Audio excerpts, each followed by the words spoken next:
Thanks again for tuning in here to Thrive America, and want to express a lot of gratitude to my good friend and personal action coach, business coach, Rick Crain. And to kind of wrap things up, Rick has a special something up its sleeve. I've been looking at it this whole time. 10.5. Who am I? And this has been the 10.5 things you have to do to remain at the top of your game. So if you'd like to share this this mysterious. Brent, before we get started with that, I'd like to ask you a question. Could you review your 10 points before the 10.5? And could you tell me what you've learned out of our talk so far? I can try. This is going to be down and dirty, but I will do my best here. And so, as a typical coach, empowering me with knowledge. Well, you started out here with scout and develop your talent, and to me that was critical, because it all starts with the business owner, and they have to change from within and find that passion within, and really hone that in their mission and their vision statements and so forth. Plan, prepare, and schedule was the second point you made. And that to me was all about, kind of spoke to the organization of your business and how you really need to develop a default diary, and how you can then take everything you've learned from a coaching session or from a book and so forth, and funnel that into a written down plan. Maybe use colors for different activities.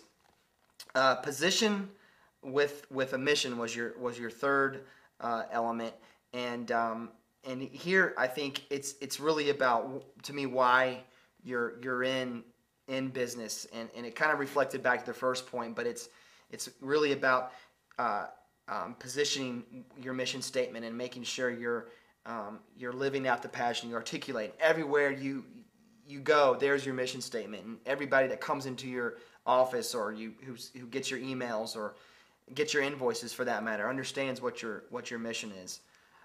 Wake up, get up, and show up was your fourth point. And what I get out of that is just get up and do what you got to do to get things done, and not just that, but treat it like treat that next networking event, treat that next client discussion coffee that you're going to have with a potential client like it's like a professional athlete would a game. Like Michael Jordan would approach a basketball game, and just go in there with that focus and that drive and that adrenaline and that excitement, and leave it all on the table, the coffee table. Do your best and forget the rest. And to me, that taps into understanding and kind of putting a lot of emphasis on what it is that you're best at, and redefining that, and if you're not passionate about what you do, you're gonna wake up and go, why am I doing this? I'm sick and tired of this. But if you're passionate, you're gonna get through those tough days, and redesign your reason for being. Do the right things is to me is definitely about. It's just about being honest. Now's not a time to cheat the system. We got to continue to do the right things and be honest with our team, and be honest with our clients, and not overcharge or try to do too many things that are just shady, if you will. But do the right things. Next, you talked about number 7 was go the extra mile. How can we give value? How can our customers get what they pay for, but feel like they're getting double what they pay for? And whether that's through just a little extra touch that they don't expect. It's not in your product list, but it's just something that they didn't expect. And what is that? It's a gift, or a gift certificate to their favorite restaurant, a thank you card, even if it's just a letter of some sort, something like that. Go the extra mile and get the work done.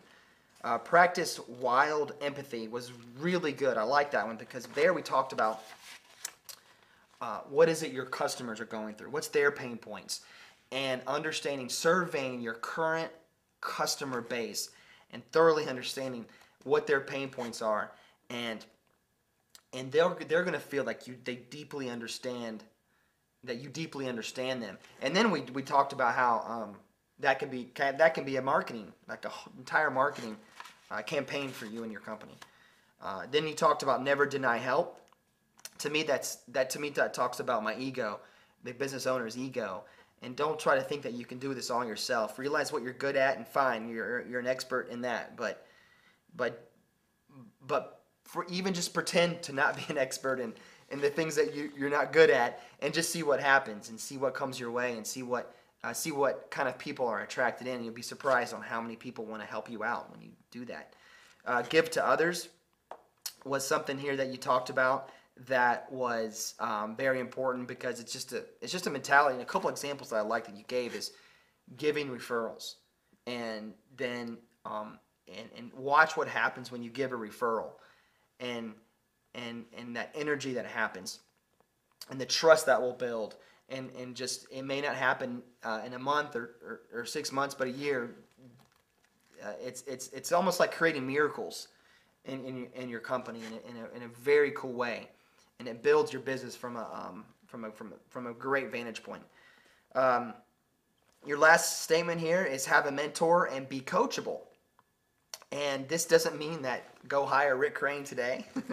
To me, this means find someone, not necessarily in your immediate web of people in your family, because they may have a biased opinion, but go out there to the Chamber of Commerce or to a small business organization. Maybe call up an old teacher.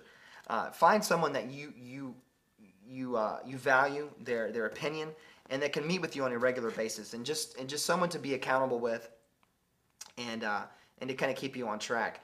But nothing is like having a coach, in my personal opinion. Okay, on this last one, this is your bonus tip. This is your hot tip, kind of ties everything together. This is a riddle. Okay, so I'm going to have to read this to you, okay? Okay. No cheating. Brent, who am I? I am your constant companion. I am your greatest asset or heaviest burden. I will push you up to success or down to disappointment. I am at your command. Half the things you do might as well be turned over to me.